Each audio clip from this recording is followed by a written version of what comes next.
why I thought I would have a voice the week after Nsika to finish up recording this episode right away is, well, it was just foolish of me.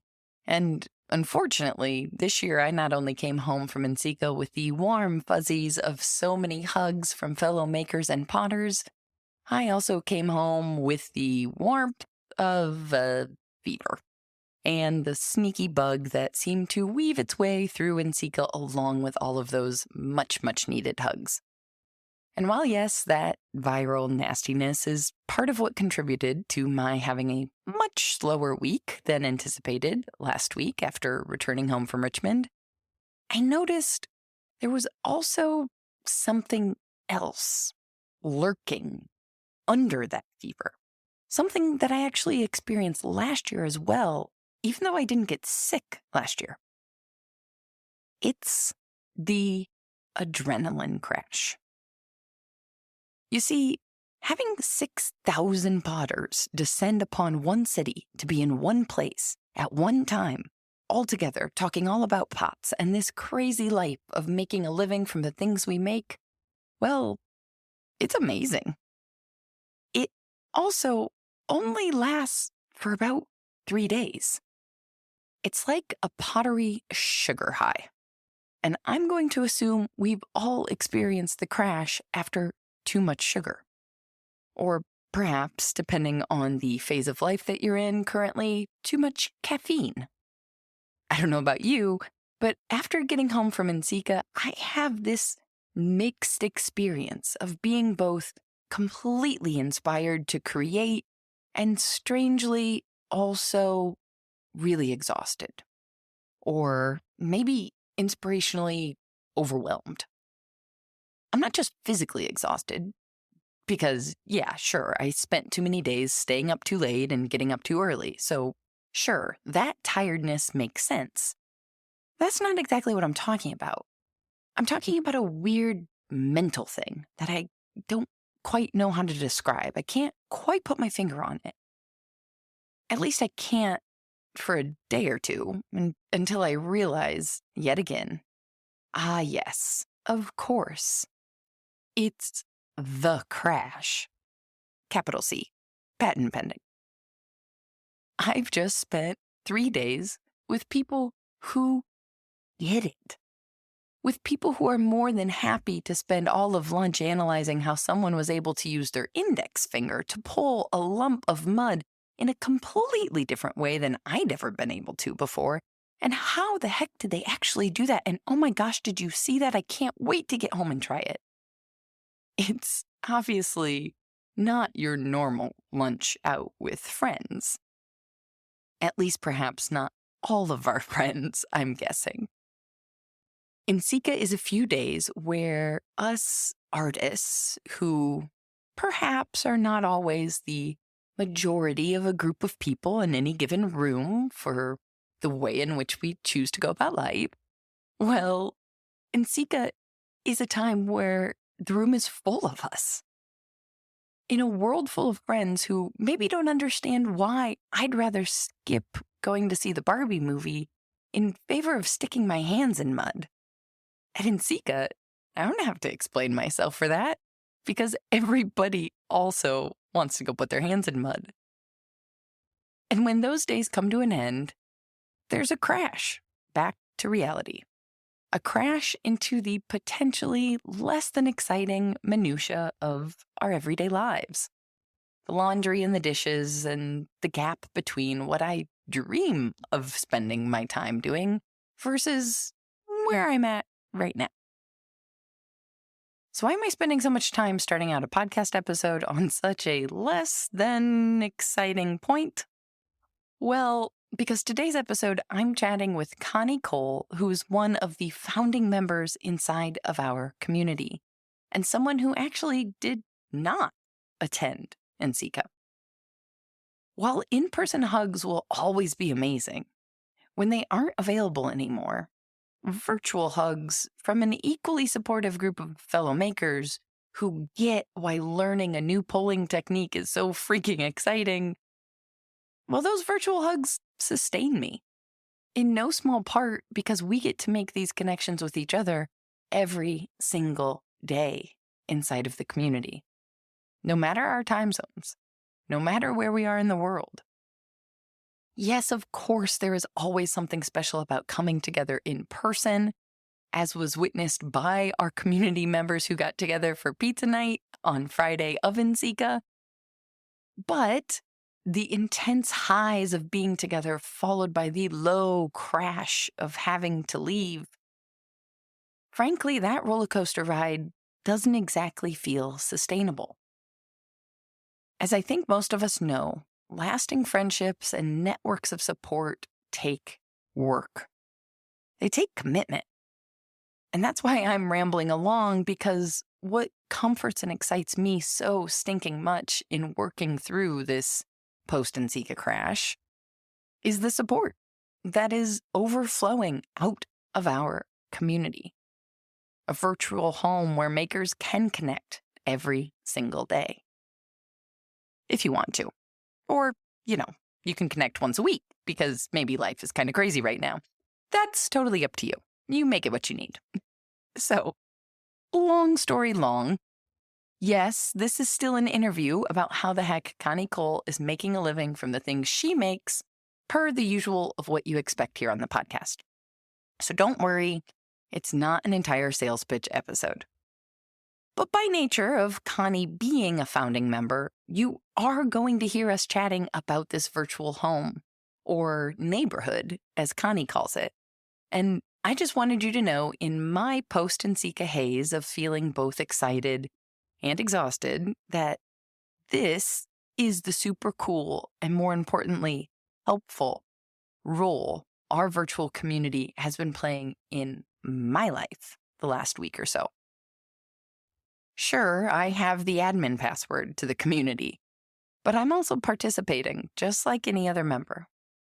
I log into this online neighborhood to celebrate exciting moments, like sharing an image of just how many of you came to my talk on taking better photos faster at Zika, which if you were there and I didn't get a chance to tell you, thank you. Thank you, because holy cow, there were a lot of you in that room. But I also log into the community on the hard days.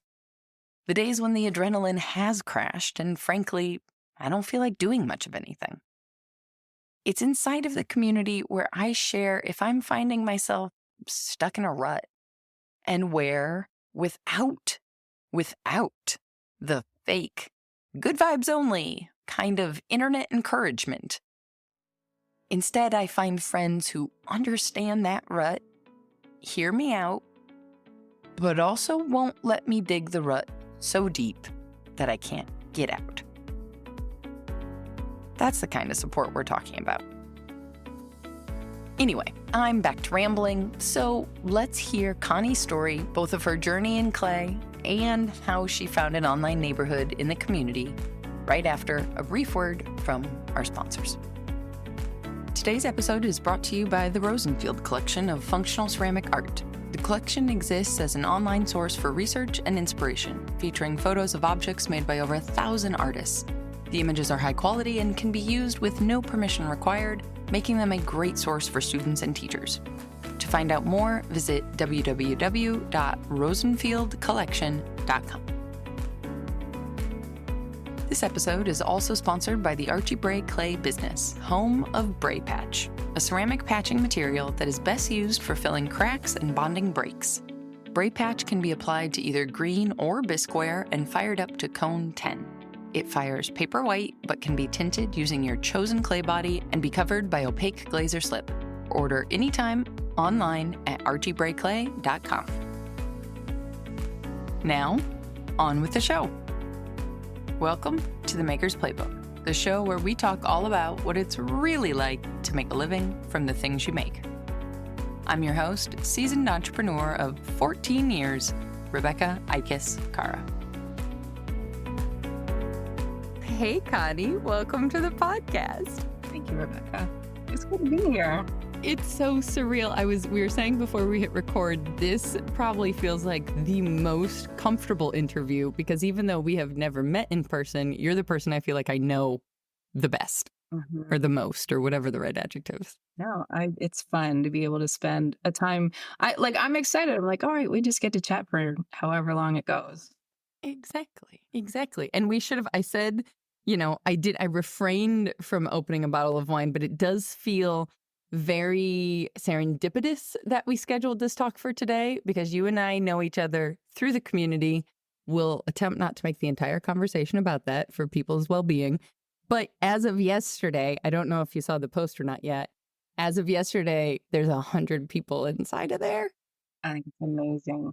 I'm so excited. Your little animated things were pretty great. I took a note from Bill. I took a note from Bill on those those little emoji things. Yeah, you nailed it.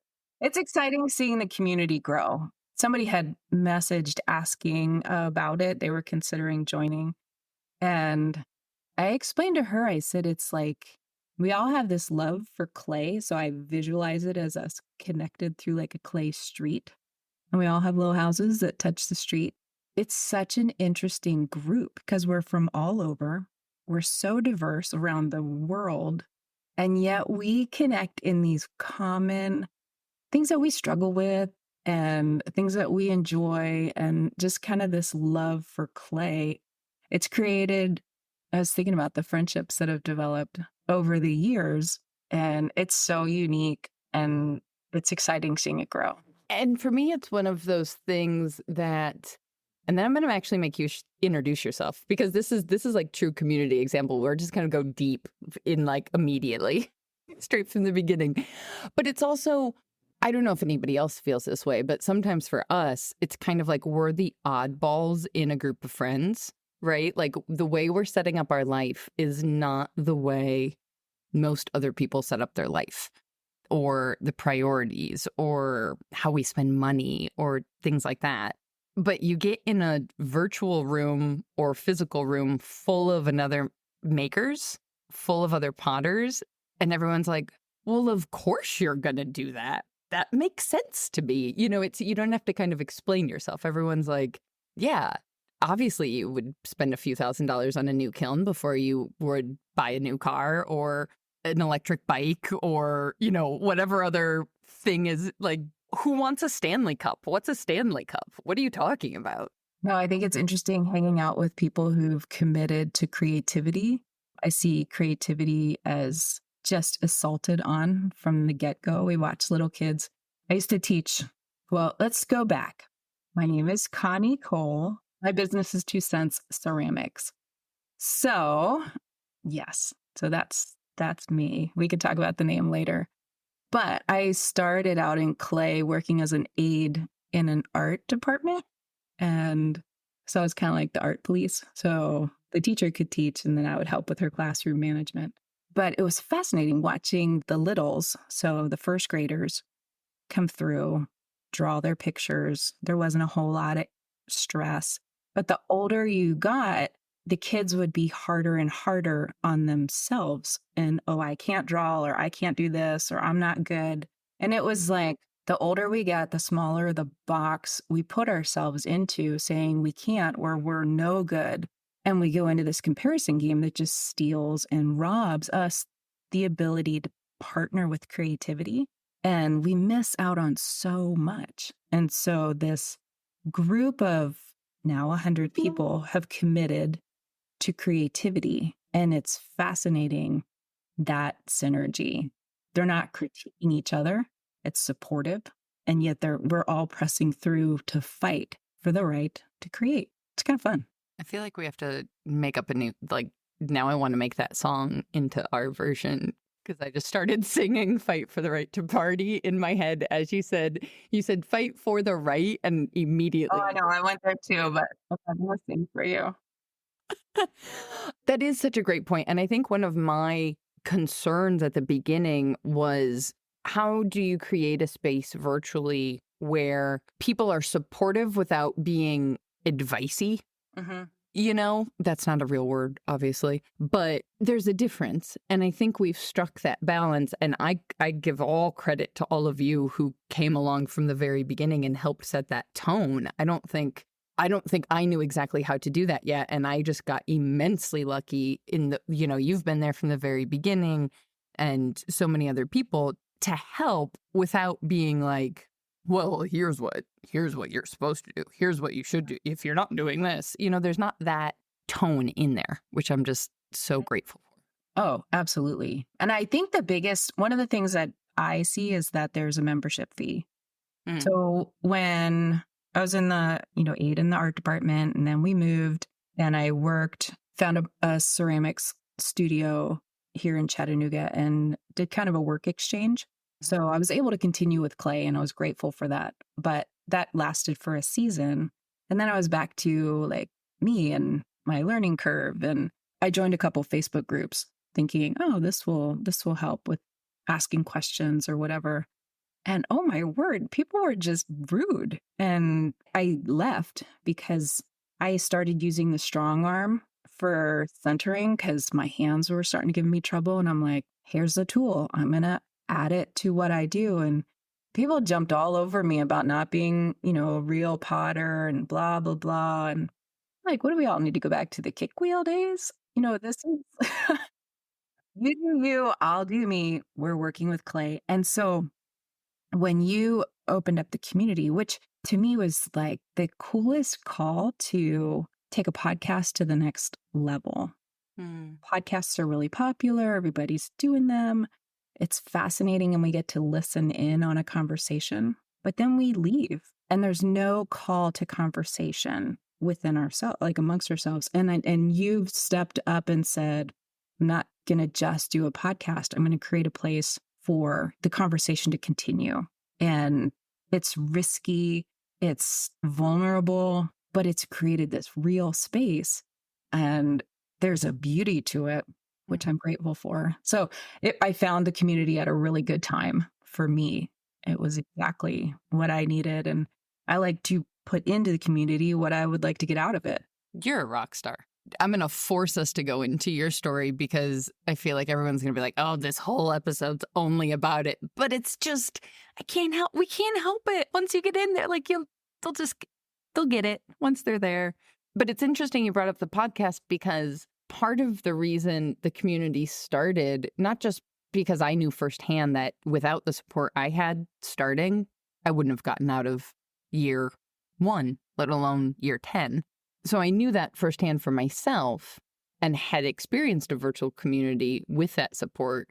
But also I found myself every time I ended a new episode and said, together, we've got this, it felt, I know that to be true, but I felt like I was only saying it rather than doing it, right? Because I was saying that out loud, looking at a computer screen, as opposed to actually living that in a way, if that makes sense. And as I kept getting these really beautiful one-on-one emails, it was kind of like, this conversation would be so fruitful to have.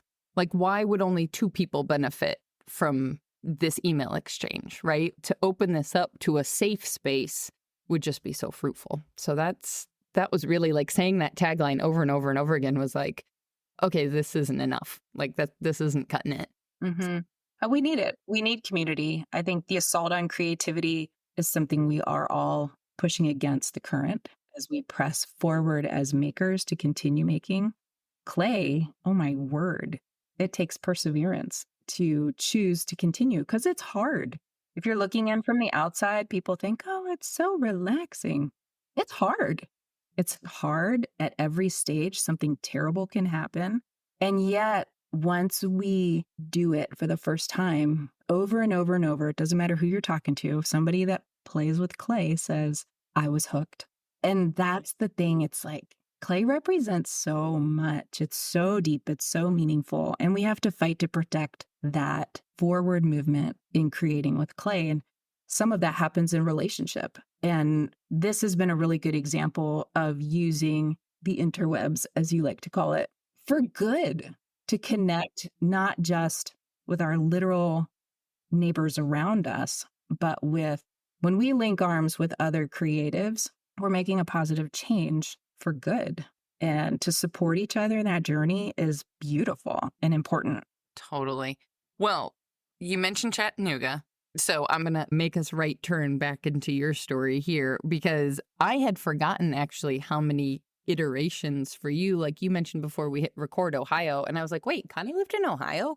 Like, so walk us back a little bit. I know, kind of walk us back timeline wise, however far back you want to go in terms of when you were teaching, when you shifted, geography. So we were living in the Dayton, Ohio area. Our kids were going to a private school, Christian school there, and they needed an aide in the art department. And we've got 2 daughters. They were both in high school at the time. And my husband he's always worked full time, carried the insurance, which we're grateful for. I wasn't going to bring it up this whole conversation. I wasn't. It's okay. And so the way that I've contributed financially is, I've helped pay some other bills, but I've always been kind of the stay-at-home mom, but work creatively to bring in income while still being really available for our kids. So I've done all kinds of like odd jobs, and I've cleaned houses, and I've baked bread and sold it, like all the things. I think I'm an entrepreneur at heart. It's in my deep DNA blood. So I also don't like working for other people. So I work really well for myself, except this school job came open, and I'm like, that sounds interesting to me. So I was hired to be the aide in the art department, and they had a full ceramics room. And I grew up on a farm. I love playing, used to play in the dirt and love making stuff with my hands.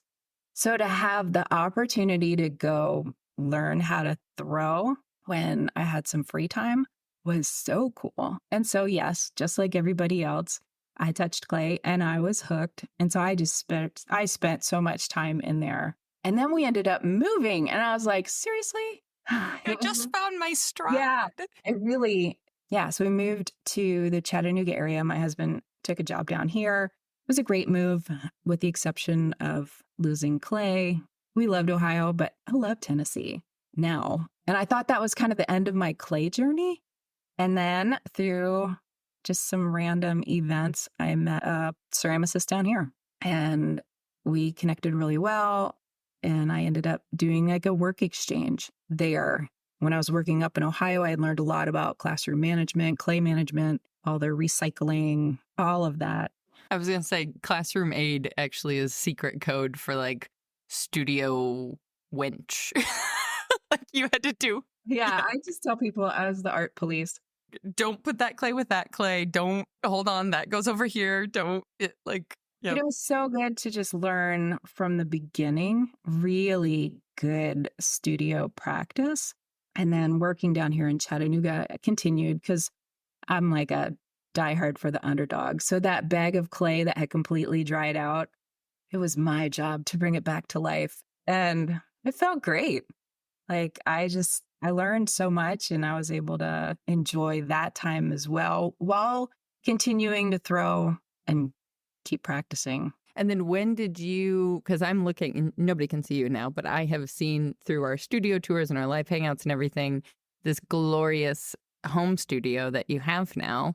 So when did you kind of transition from work exchange into home studio? Or even, I know there's like a pivot in there with 2 cents, and I think it's more than one step. So I'm not completing that question clearly, because it's like there's multiple steps in the process, I'm sure. So Chattanooga when did you guys move? So let's timeline it first. When did you move from Ohio to Chattanooga, Tennessee?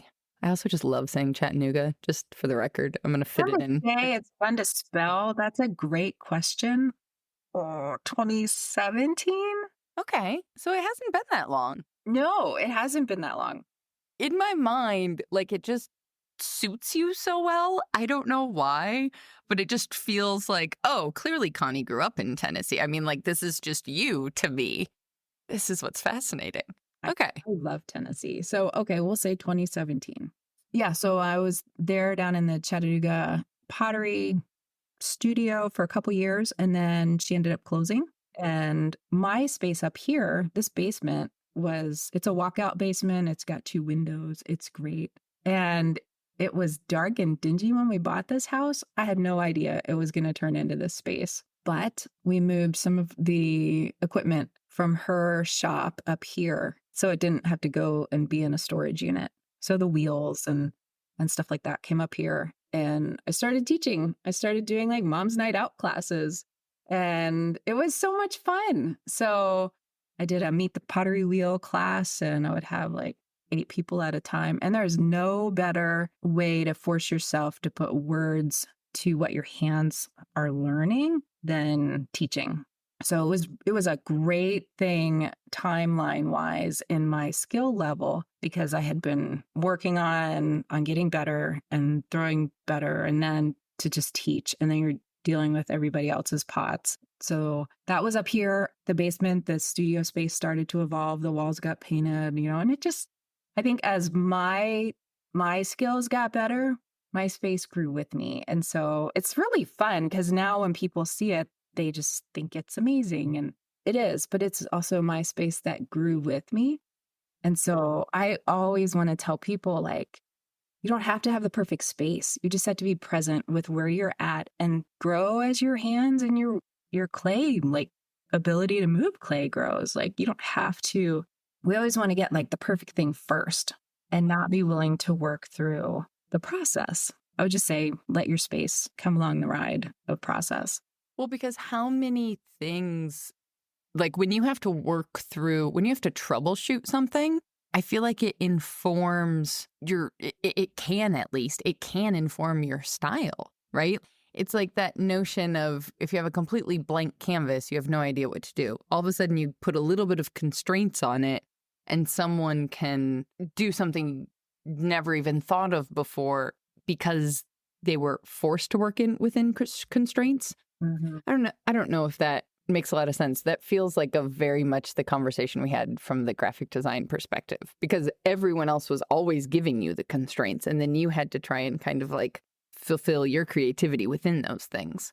But I can't imagine, like, given all the best resources of all of the things, well, what happens if one day something breaks and you've never had to figure out a workaround to something, or be able to produce your work without a tool, maybe, like I don't know. I think, at least for me, so many of the ceramicists I meet that are older than I am, significantly, you're not that much older than me, significantly older than I am, seem to have this similar independent value that runs through them. Mm-hmm. And what I notice a lot of us coming up now is like, oh, I need this and I need this and I need this extra resource. And, so many of the master potters I talk to now are like, I didn't start with any of that. Like, you just have to start in some ways, right?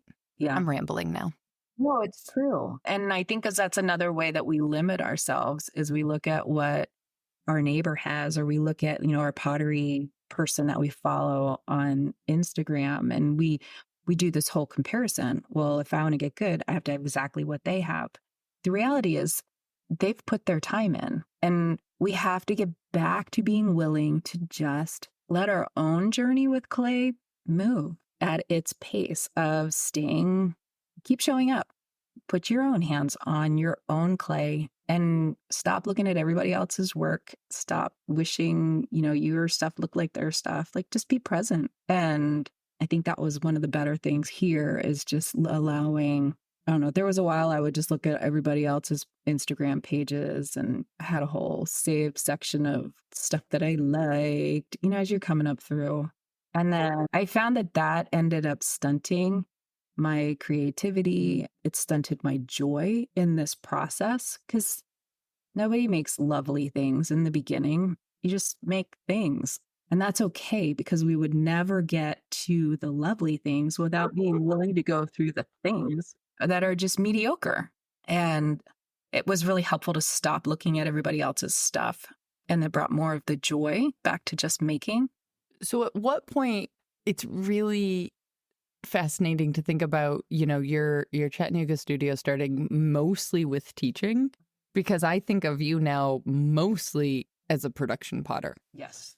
And those are two radically different things and two radically different uses of your time. Mm-hmm. So how did that kind of, because I think it's particularly interesting, because I think most people go the other direction, right? Most people start making and maybe it's a slog to also just pragmatically make enough money, be able to make fast enough to sell enough to make enough to pay the bills. And so it's totally normal for me I completely understand why teaching continues to become so popular, because also clay's so popular right now. There's so many people that just want to like take a one-off date night class, or, if someone allows themselves to, it's very easy to get pulled into that because people will ask you. I mean, people ask if they can come take a class at our house all the time. And we're like, we have one wheel and a 75-pound dog. How do you feel about that? Yeah. So talk about that kind of transition. I think once I had really good basic technique, once I was a solid advanced beginner potter, taking on new people that just wanted a one night just to experience pottery like those like ladies' night out was actually super good because it solidified what my hands were doing. And that made me more aware, more intentional, and I was able to build on that. It is wonderful, like consistent income. So in the beginning, when you haven't found the thing that you can make to bring in good money, teach people below your level and continue to learn and continue to get better. And so that for this season was phenomenal. And then we started watching a TV show. And okay, so I know I just told you this whole thing about I'm not looking at other people's work, except when I'm watching TV or like a movie. And then I'll be like, oh, look at that. The mug in like Lord of the Rings. I'm like, oh man, that is the cool stuff. So I went nuts watching Adele's concert on television because beautifully minimalistic set. No, nothing. She didn't have outfit change. It was her and the music, and that was it. Except for the stool next to her that had a mug on it because she was drinking tea the whole time. And I was like, how do I get our mug on that stool? Because that is a shit. See? It was a shitty, like mass-produced, probably picked up from Target that day mug. And I was like, all right, come on. See? Okay. Yes. Because as makers, anyway, yes. So we started watching this show. A lot of people now have heard of it.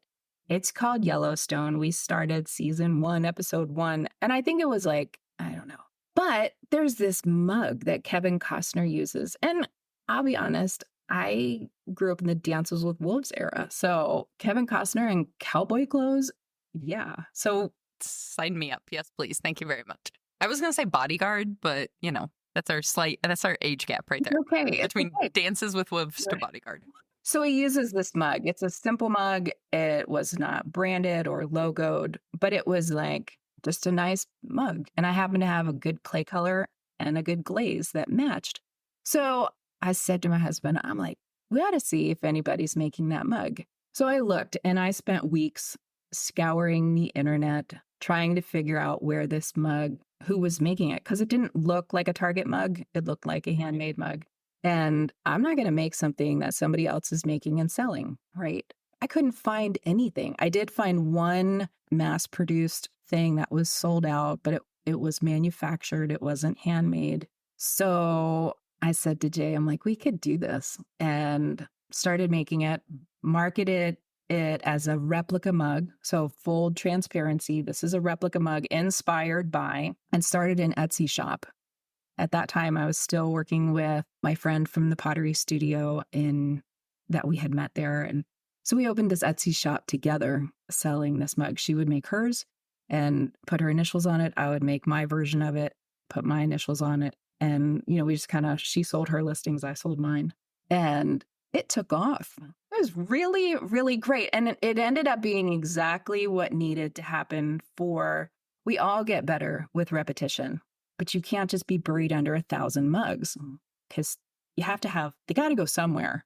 There's only so many handles you can pull in a day before you start pulling your hair out instead.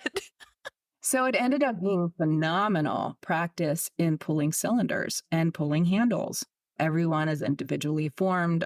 And, it's like, what a great outlook. So we had the Etsy shop, I think 2 years, and it grew and it did really well. And then we ended up kind of dissolving our business partnership. And for me, moving over to a standalone website had the most integrity because I wanted to start over just to honor our friendship and what we had built together on Etsy.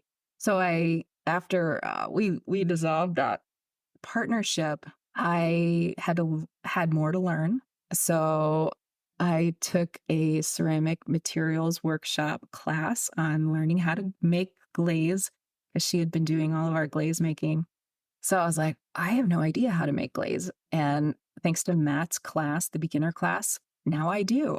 And it was a really great stretch because I never felt smart in school. And to take that class and do it and understand it felt like a really man, I can do this. And then I took your photography class. Yeah, I think it was like I did the glazing class. I did your photography class right in that same window.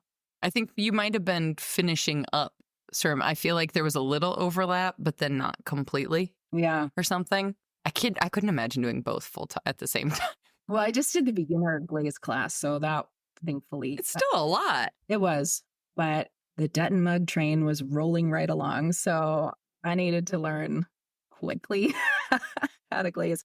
So I changed clay bodies, learned how to mix my own glazes, and learned how to take really great photos thanks to your class. And In just to be clear, in a 6-month time, basically. Over 3 months. Oh my God. Yeah, it was a lot. And yet I'm grateful. Your girls were out of the house. The girls were in college. Yeah. Okay. Okay. Just checking. No, they were in college and the timing was great. I would never be able to do the life I do right now if I still had kids at home. And that's okay. This is a really good season for me to grow a career because my other career has grown. So I loved your photography class. It was phenomenal. I love taking pictures. I used to love photographing my kids and our animals and stuff. And so to learn how to photograph my work from a professional photographer was such a oh man, I was so excited to take your class. Well, and seeing you put it together, this was the beautiful thing because I think that was the first cohort, right? You were you're an early adopter person in general, I think. Yes, the timing was perfect. But that group, what I didn't even think of in writing it, but then saw it through that very first group was when things really start clicking is when that photo style matches your pottery style, right? And that's hard to do because I can't even say that I have a pottery style yet for me personally, right? I know where Francesco and I are going with Carretera, but that's the two of us informed together. There's still shapes that he likes that I don't like and vice versa. Mm-hmm. And so it's hard to get to that point. But there was you and a few other people who already had a pretty clear vision of their pots. So then to have that synchronicity between the styling of the photos and the pots really just bring things to that next place. Especially when you pulled out the saddle that you had as a kid and then your mug is on the saddle. And I'm like, oh my gosh, this is marketing gold right here in terms of telling your story. Yes. And selling a mug. Yeah, it felt so authentic and it still does. It feels very authentic to me. And I think one of the neatest things is on my website, I reference it where I'm the middle of 5. And so growing up, I had 2 older sisters, I had 2 younger siblings, and we were all scrappy. We were all we weren't always kind to each other. We were all trying to figure out where we fit in. And as once I got married and had kids, I was like, oh, I fit in here. This is where I belong. I feel joy. This is all the things. And then as my girls were growing up through their teen years into college, and I raised them not so they would stay home and we'd keep them in the basement, but we'd, they would. Then you wouldn't have your studio. So exactly, but we raised them to be independent women, and so it goes against everything as a mom. You're like, oh, and yet if you're doing your job well, you've launched independent kids, and they're phenomenal. I love my girls. I'm so proud of them. And yet in that too, it was as they're growing up, I was learning to grow in my own voice of creativity. And this journey of finding me and what does Connie bring has been really meaningful because I was so good at cheering for everybody else and saving everybody else's bags of dried out clay that to be able to say what I have to offer is needed and valued. And even if it's not needed, I'm compelled to make, which goes back to like the name. When I was trying to figure out what to name my business, I just mulled it over for the longest time and waiting for what felt like authentic words. And 2 cents came to the surface of when somebody's having a conversation and you're listening to it and you have something to say, you insert your 2 cents into the conversation, whether it's asked for or not. And I was like, for so long, I have been saying, well, what value do I have? What do I have to say? And with clay, I was like, I cannot not make. And so, too bad if you don't want to hear from me. I am speaking into the world of clay because I am compelled to speak. I'm compelled to make. And then there's this Bible story, which is like the other side of the pendulum, where this widow is compelled to give her 2 coins as an offering. And so over here on the other side of the room are all these guys like shaking their bags of money and making a big deal about all that they're doing. And look at me, look at my great big contribution. And she's over here quietly giving her 2 coins. And Jesus says, check her out. That's what you should be like. And so in this age of social media and growing a business, there's so many people who are like, shake, shake, shake. Look at what I'm doing. And so as 2 cents ceramics, what I do, I want to do it quietly. I want to do it from the heart. And the people that connect with me are the ones that need to connect with me. I don't need to connect with everybody, but I'm connecting in a really, whatever my hands are making, I'm connecting with somebody else's hands. And it's so meaningful to be able to do that. I love that you brought up that second meaning, because I think what's also especially powerful about what you're doing is like the approach that you're bringing to the business, which, like, in case anybody missed my joke about in 6 months and you said in 3 months, like, this was not a long-term plan of when the kids are out of the house, this is what I'm going to do, and I'm going to slowly prepare to get there. This was like trial by fire. All of a sudden, Connie is in production mode. Just to clarify. Yeah, it's true, because the Yellowstone show took off, and it's fascinating because the guy uses that mug like season 1, episode 1, all the way through to the final season. We're waiting on whatever's next to come out, but the mug survives through like 5 seasons, and a lot of characters don't survive, but that mug survives. It killed off a lot of humans, but the mugs stay. Every time we're like, well, surely they're going to be marketing it somewhere. Surely it'll show up in the shop to show or whatever. And it hasn't. And it's fascinating that whenever the character uses that mug, even though there's a lot of chaos, there's a lot of stuff happening, whenever he's holding that mug, it's a moment of quiet. It's a moment of peace. And I feel like people are connecting with that. It's fascinating watching that one item. People gravitate it. And hopefully it's bringing them their own moment of quiet and their own moment of peace in the chaos, in the crazy, like, sit and drink your coffee. And it's been a phenomenal gateway, we'll call it the gateway drug, to my other stuff, because it's allowed people to get my work in their hands. And they're like, man, this thing is comfortable. It's well made. We love it. I love the feel. I love the thumb tab. I love the this. And now they're buying more. And it's allowed me to just be like, this is what my hands make. Do you like it? If you do, how about a bowl? There's also these. Yeah. Well, and that's the part for me that, to say that you enjoy making what you make well and making it quietly, because, like, yes, you're on Instagram and yes, you're like thoughtful about that, but you're not stressed. I've never seen you stress out about it. Maybe you're just hiding it well, but like, I've never seen you come into the community, for example, being like, okay, I feel like I should be making reels. What should I do? Does anybody have any resources? You're just like, I'm just gonna keep on keeping on. And that consistency time and again proves to work. Mm-hmm. Clearly.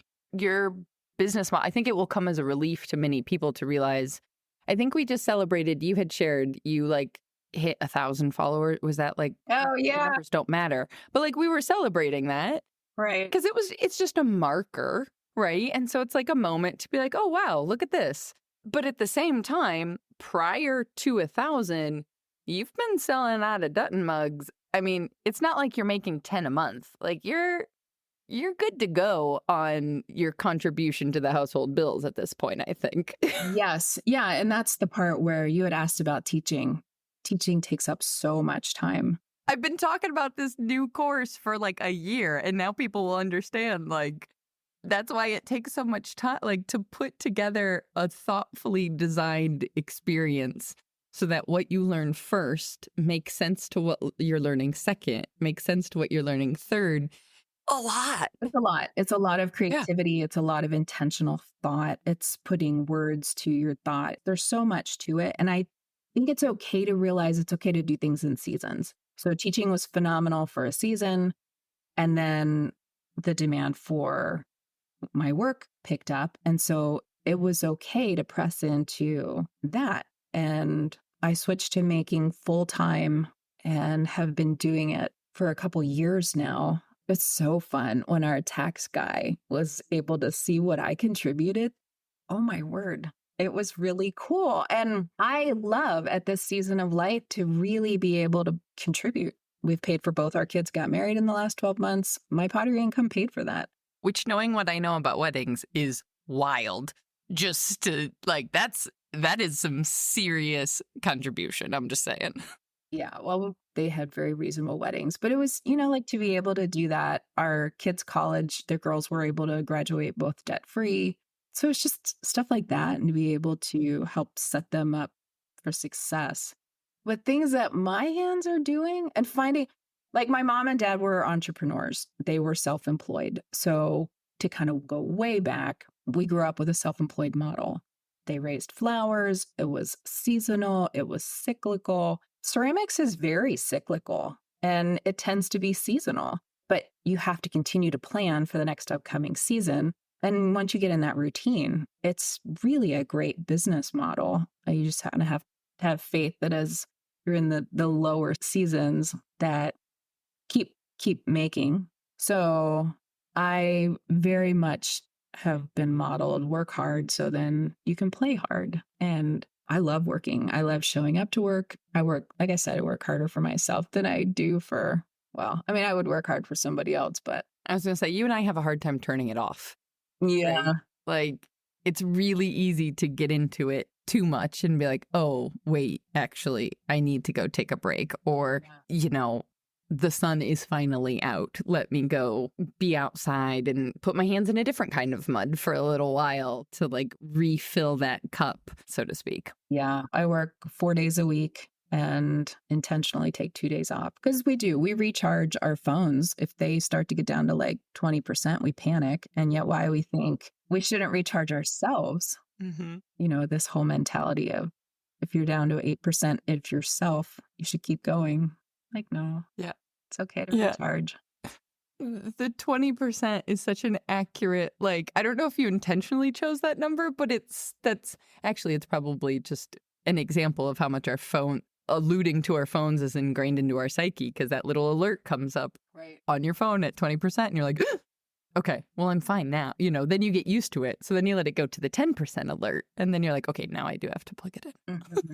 Yeah, so staying intentional with, especially as the creativity, the demand has gone up, being intentional about taking time to step away has been helpful. That's a really good point that I also wanted to get to, because you and I have talked off recording a couple of times about both of us appreciating having that kind of singular object that gives you some stability.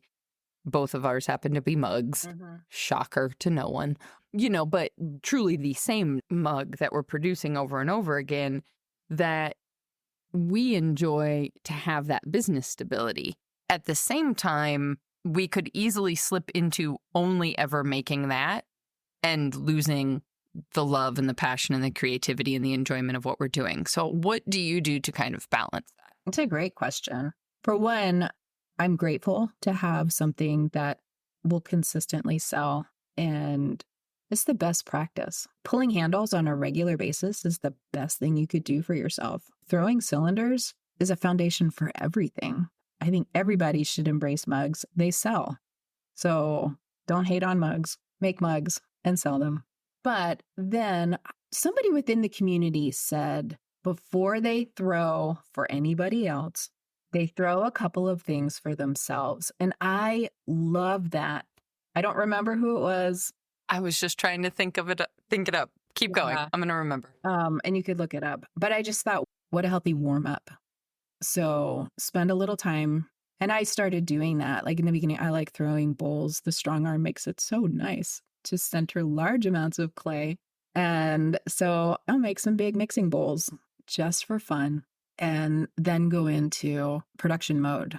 But I think that's been and I loved that was talked about because we talk a lot about burnout. We talk a lot about, what do you do when you feel like you are afraid you've lost that creative drive? We've talked about that in there. We've talked about the comparison game. I think I love that so much about the community now that I am a full-time potter. Just recently, we're talking about imposter syndrome and coming up through the pottery journey. I've kind of gets drilled into you not to call yourself a potter until you've thrown like 100,000 pots or, whatever. At what point can you just step in and say, this is what I do? Maybe it doesn't need a name, but it's just, I don't know. So it was fascinating. Just some of the conversations I enjoy deeply within that group. It's not a group that's like, oh, what glaze color are you using? Nobody ever asks. That was my other greatest fear. My two greatest fears were people giving advice or honestly mansplaining, and also it being like a, hey mom, look what I made in school today. Like here's the pot that came out. And there's not like, what clay did you, and they could ask that now, and that's totally fine. I'm not saying it's bad. We need those spaces also. But for me, that's like the only thing that exists on Facebook is like here's this, period. Like, that's not a conversation. That doesn't build a relationship. That doesn't. Yeah. Or somebody wants to know exactly what two glazes you layered at what temperature to get that effect. Like, they want to know, they want to take whatever somebody else has made and replicate it. And I feel like the only thing the community is replicating is support so people can continue their own creative journey. And that's pretty awesome. Speaking of which, one of the things people get access to in there is, this isn't going to keep being about the community, this is questions. Because one of the things people get access to in the community is to know who I'm recording with. And it's been a little funny because Connie got to see the questions ahead of time being in there, as opposed to this being a surprise. But I want to make sure we don't lose track of them either. So I'm just going to go down the list. This is just going to be like quick fire. Maybe I should create a new section in interviews and be like the quick fire portion. We'll create a little jingle and add music or something. I don't know. That's way higher production value than we have here, guys. Let's not set the bar there. All right. So Bill was admiring, and this is very much a smooth segue because we were talking about production and having this discipline for making and producing inventory. So he is curious about how you handle that daily workload and balancing, time between working on the business and working in the business. Yeah, that's a great question. I think the biggest thing is I show up. My commute is down the steps from upstairs to downstairs and just showing up. So I throw Sunday, Monday, I'll put handles on. I'll throw again Tuesday, Wednesday, I'll put handles on. And I'm usually throwing about up to 48 pot or mugs on a day. Right now I'm working on a big custom order. So that is kind of where all my energy is going. My website, I have a set item list of things that I sell and I just restock. So Etsy was good for teaching me that instead of doing one of a kind and photographing them and putting the listing up, it's just so time consuming. So to do a set number of items and duplicate or replicate them has been really helpful. So I have an inventory making list and I'll work through that and then just restock the website. So I just show up. I have my orders that I'll print and ship, and I've got a great shipping system. I don't know if that answers the question. what I'm hearing in that is the cyclical nature that you alluded to with your parents' business previously, and that is something it's some people look at that and think, oh, that sounds boring, and others of us are like, enjoy that repetition and that cyclical nature because it kind of gives you like I'm using my hands and nobody can see me. I don't know, not guardrails per se, but just a roadmap, I guess, would be the... Yeah. In order to have a business that's successful, you have to continue to show up and work the business. So that's part of it is, I mean, having an item that sells out regularly is wonderful because it keeps you working, which makes you better and better and better. Yeah. So I could take a week off, but I don't want to till the weather gets better. There it is. Yeah, and my stock list is big enough now that I need to work 4 days a week making between the glazing, and we just bought another kiln, so now I have a full kiln that's dedicated just for bisqueware and then a full glazing kiln, and it's a lot for one person. And yet I love the challenge. I love the strategy of it. I love kind of how to tackle this giant task and get it into manageable pieces. And it's all the things my temperament just loves and thrives in. When you say working for 4 days, are you using another day outside of that then for the kind of admin business computer type stuff? Or are you just kind of fitting that in the 4 days you're in the studio and then able to like keep yourself healthy by having not an insane schedule 5 or 6 days a week? Yeah, I put in really long days. So I usually start about 8:30 and we'll go till 6:30. I work maybe it's more like 5 days a week. So 4.5, we'll say 4.5 days a week. By Friday afternoon is when I'll work on computer stuff.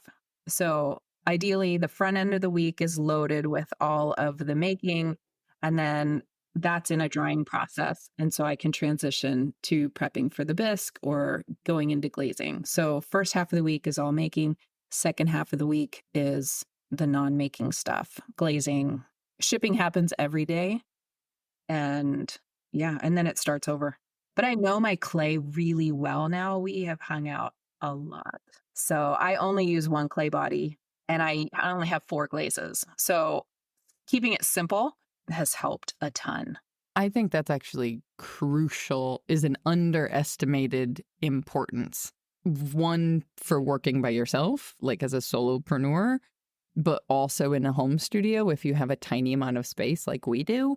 I underestimated how important that was, having come from a community studio into a home studio that you're trying to make into a production studio for a full-time business. Like it's huge. It's a huge shift because we underestimate how much time it takes to like clean everything down before you switch clay bodies and have 2 different reclaim buckets and have 2 different spaces to have plaster bats that have different color reclaim and Yeah, no. And down to glazes, I just finally added a new color to the offerings, but it was after a whole year of thinking and testing. I came from a studio that had like 12 buckets of options, and glazing was always super stressful because there's a lot of combinations. And so for me, it was really important to simplify, have the ones that work, have the ones that blend well, and take away a lot of those options that suck energy and just have what works. And it's helped to streamline the process.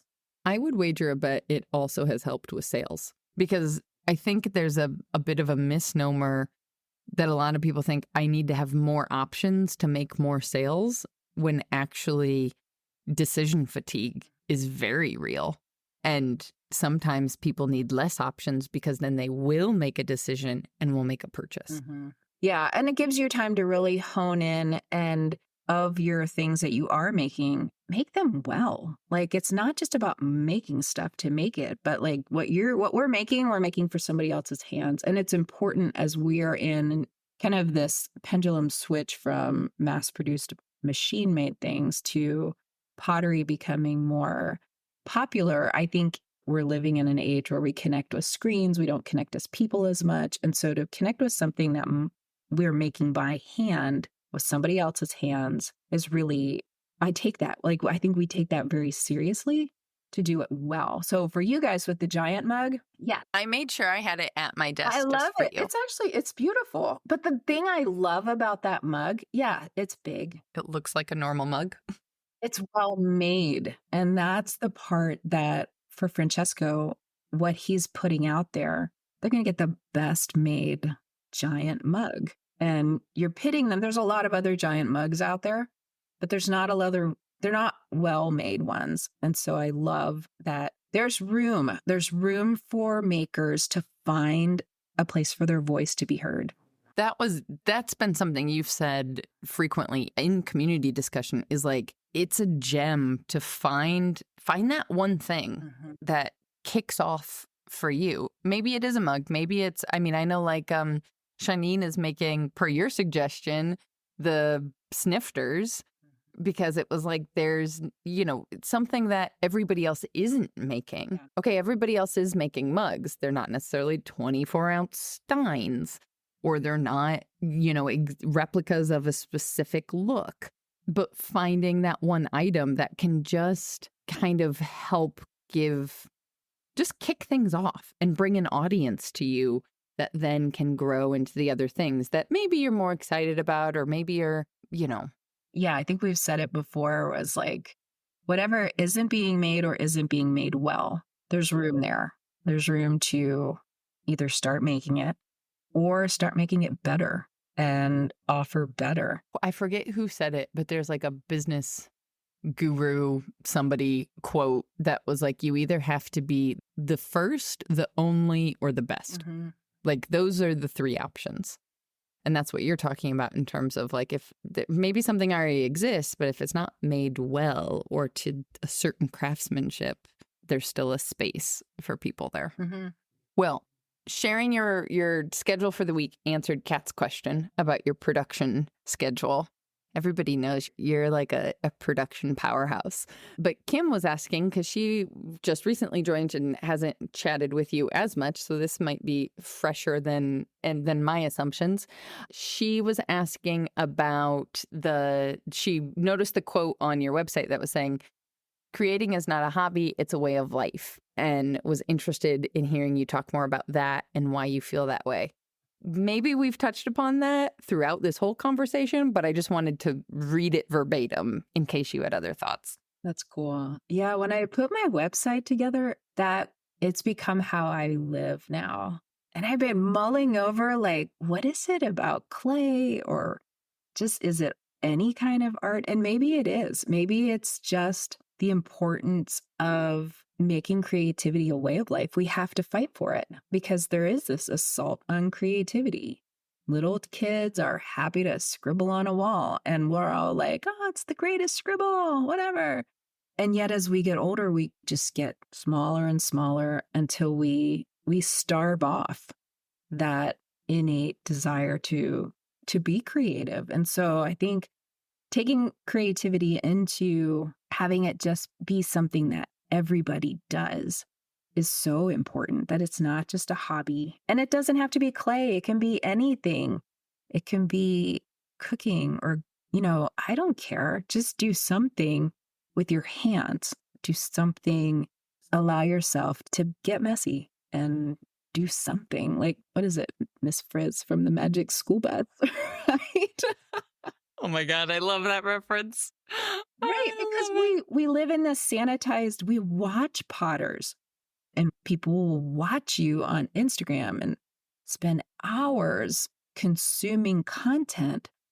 But if we spent hours actually investing in creativity, oh my word, how many things would be, like, how much of a better community would we be? And our mental health, honestly, for me, like, to actually have, whether I produce something or not. I mean, this was the reason that I got into pottery in the first place, or into it, I should say, was because photography, I had to produce. I couldn't really take risks. I could within a certain little window, but not really, right? Like a contract was signed, money was given, people wanted good photos.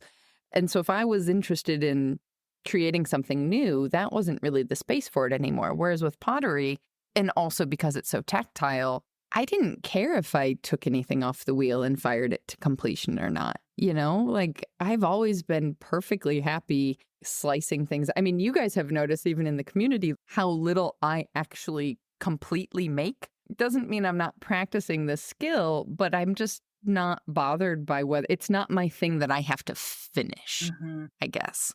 You know, that just that act of getting better at a skill is what it is for me, I guess. I talked to some local college kids who are taking a ceramics class at their university, and the one girl, she's like, my anxiety just disappears. She said, while my hands are in clay, I'm not thinking about anything else. And it was so neat to hear someone, you know, in their late teens, early 20s, talk about what they feel when they're touching clay. And I think this is where, as a ceramics community, yes, I'm making full time, but I also feel really compelled to have classes again. And for me, I'm doing 6-week classes and then I cycle them out and make room for new people, because I think we have to, it's almost like we have an obligation to create space for people to now touch something for real, not just be on an app making something fake, you know, or whatever. Or admiring the spinning of the wheel from that. Yeah. Yes. Or watching a TikTok video of somebody making pottery. Like, as makers, I feel like we have to continue to create space and invite people in to partner and feel what we're feeling and do what we're doing. I'm going to make you, this is a beautiful segue that you didn't know about, because the last question that we had was from Amy. And we've talked a little bit about your shift away from teaching into more making. And I know Amy's running her own community space and teaching, but I think we thought of it as like you were getting out of it. And what you just mentioned was actually kind of like, it's still a part of what you find important, but doing it in a kind of constrained timeline, or I'm making assumptions. I'm going to let you tell us, how does it actually balance with your production schedule and all of these things? Yeah, it's a great question, and one that I'm still trying to find my own personal balance on, because I want to give 100% to what I'm making for my website and 100% to anybody that comes through the studio. And so it's continuing to figure out how can I do that well for everybody involved. And so that's been me learning, this is how many students I can handle at a shot. Limiting, having like a start and an end date is helpful. So that way I can continue to grow my own business, because that's important as well. But part of that is also not just being a hoarder of the really awesome thing that I've found and has been good for my own soul, but to open up this space and allow it to be a blessing to others as well. It's that, like, protecting it, but not hoarding it, and finding that balance in having people come in and learn to fall in love with clay. I don't have to be their end. They don't have to stay here for life. But if I can at least introduce somebody to clay, great. And if they love it, there's a community studio in Chattanooga or whatever. But for me, just allowing this space to not just stay a blessing for me, but to allow it to be a blessing for some other people as well. I imagine that transition is going to be a lot of upfront communication to be like, hey, this is intended for you to come in and get a taste. Here are the other resources. I don't have the capacity, but if you fall in love with it the way I do, here's the other resources. I'm not, you're not going to be high and dry, but, you can't keep coming back here. Yeah. And it's hard because I'm a people, I would love to move in, come on in, because I love it so much. And so, but being realistic about this takes a lot of time, what I'm doing to continue to grow my own business. And that's a great thing. That's a awesome thing. But then also setting healthy boundaries is a learning curve. And we talk about that in the community as well, not to Actually, that's the thing that you guys help me the most with. Let's be very transparent about that. We do talk about it for ourselves, but you all are like, yeah, Rebecca, go take a break. We don't need that. We don't need that thing you said you were going to do, that PDF you were going to put together, or that, I don't know, event login or whatever it is. Like, it can be tomorrow. Go play. Yeah. And I think that's what's really neat, because we have so many people that get it. We love what we do, and we don't want to burn out. You know, in January, the conversations on burnout are really authentic. And then as we cycle through the year, how do we intentionally go into the holiday season and protect the next January? And so it's nice to be able to have those conversations with people that are doing it as well. And I value that a lot, because it's helping me be healthier as a maker, because I want to do this for life, like for the rest of my, functioning years. I love this. And to be able to talk to other people who love it as much as I do is it's so great on helping us all stay healthy so we can all keep it up. Yes. Which I, number one, speaking of boundaries, am aware that we could talk for 8 hours. And so I'm going to attempt to try and wrap us up so that you can go spend time with whatever else, whether it's in the studio today or with that husband of yours or the chickens or I don't know where. I saw the cat walking through being like, are you done yet? Oh Hello. Things that are really important to me now is remembering to allow my journey to be my journey. This was something we talked about earlier today within the community, was kind of that imposter syndrome. And as makers, here I am now. I have a really successful business. I'm not in art school. I'm started at 40 something, and invested a ton of time into building this career. I'm intentional. I put in a lot of hours, a lot of work. Like, I've worked hard to get here. And yet there's still like, oh, I'm not as good as da da da da da. And how that steals you being present with your own journey. And sometimes I don't want to share all the successes because I don't want anybody else to feel bad. And I think one of the things that was really valuable that we talked about today within the community was being present with where you are in your own journey and not comparing yourself to anybody else's journey. I think about all the clay analogies. Just stay stuck to the wheel, like stick to the wheel and be present with the shaping that's happening. And I think when we stare at everybody else and compare our journey to their journey, it stops our own creative process. It steals our own being present. And so it was just a really good reminder, especially kind of on a podcast and you hear somebody and you're like, oh my word, they made it. That's great. Oh, why aren't I making it? And it's not about making it, it's about making. And so I would just say, be present with what your hands are doing, with what your heart loves, and you're going to find the people to connect with, because the world needs all of us. We're all fingerprints and we're all unique, and it's needed. If we each press into what we're making, it's phenomenal the different people we can connect with. Like, not everybody needs exactly the same thing, and nobody can do all of it. So I don't know. That was just like my rambling, what we were thinking about from earlier today. I think it's a beautiful note at the end to just leave it there. My brain keeps going in a million different directions per the usual to like add to, but that sums it up. And also for me sums up like so much of the energy you bring to our group to just, I always struggle with this.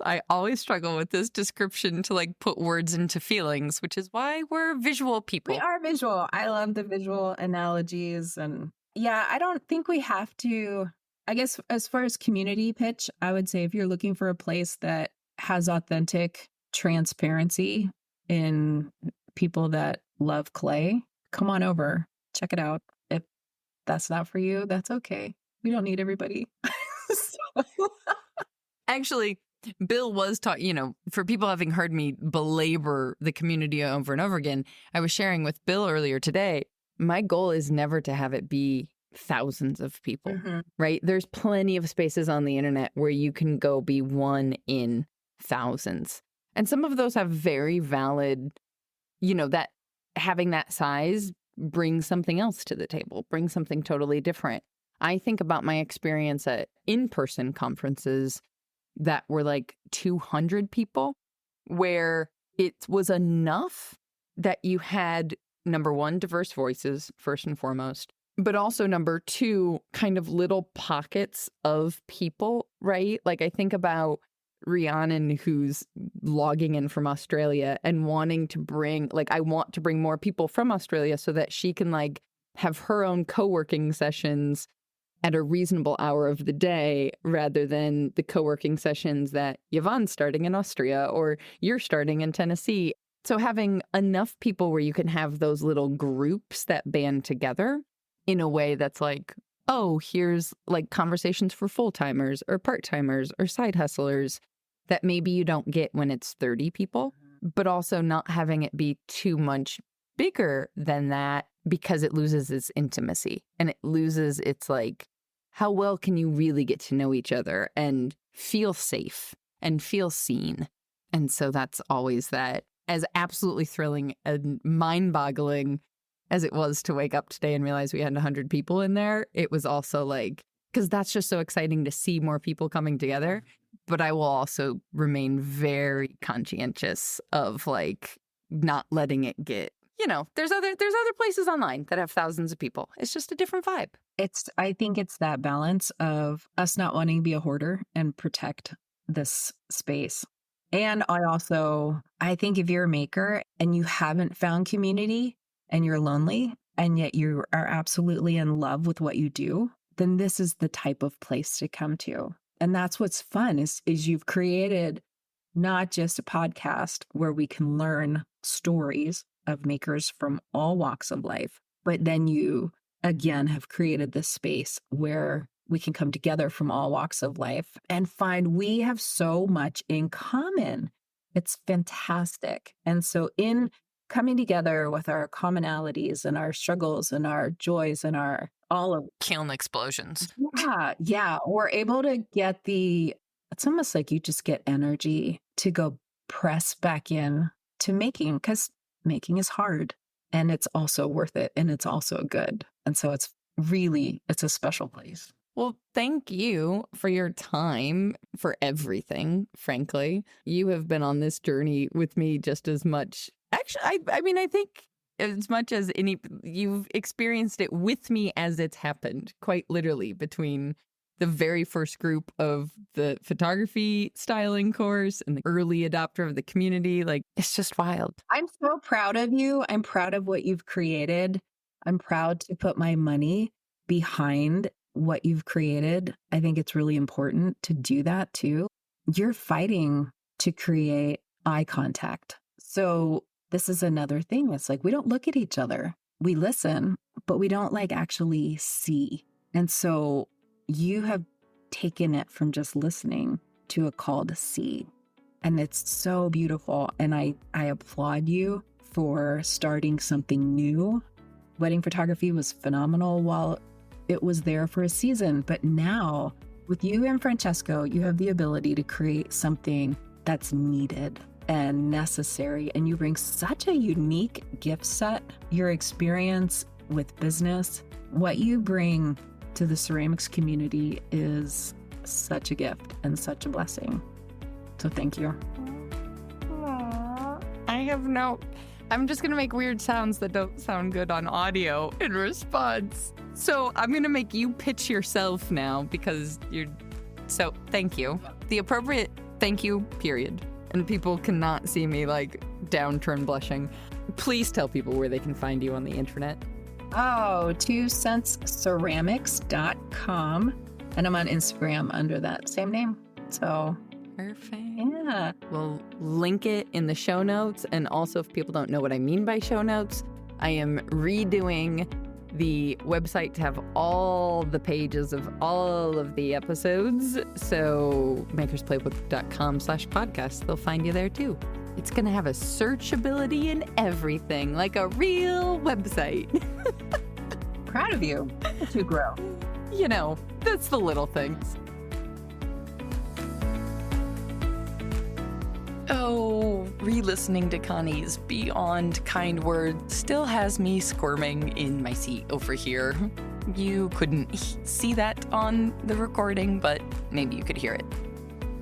But maybe now you know a bit more about why I've been struggling for almost 2 years now, since we started the community, to come up with a brief elevator pitch to explain just how special I find this place online. And more importantly, I have to say, I don't know what I did right in the universe or with karma or whatever it is, but our core group of founding members is just something really stinking special. I might be the one to unlock the virtual door, flip on the light switch, and pay the electricity bill. But it's our members that have really taken this virtual home to the next level.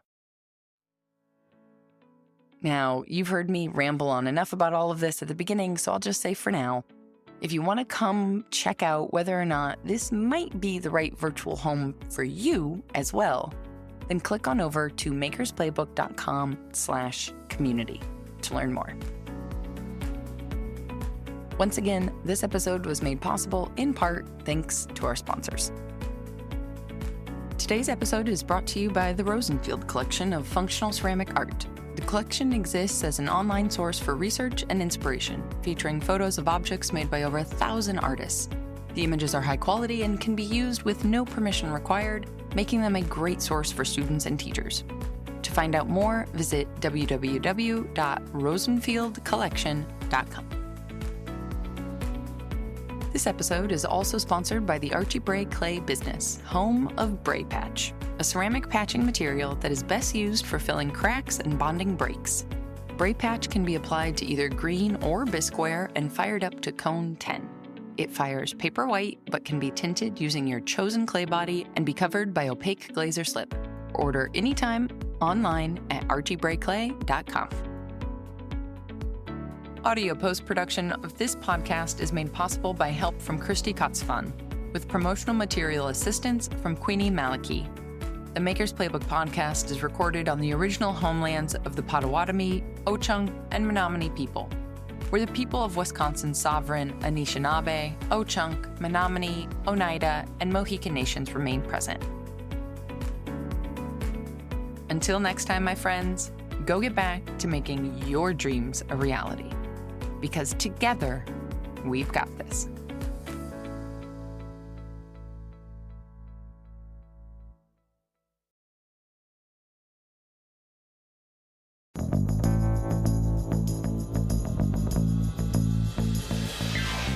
This podcast is a production of the Brickyard Network, an extension of the Archie Bray Foundation for the Ceramic Arts. To find out more about our lineup of ceramic podcasts, visit brickyardnetwork.org.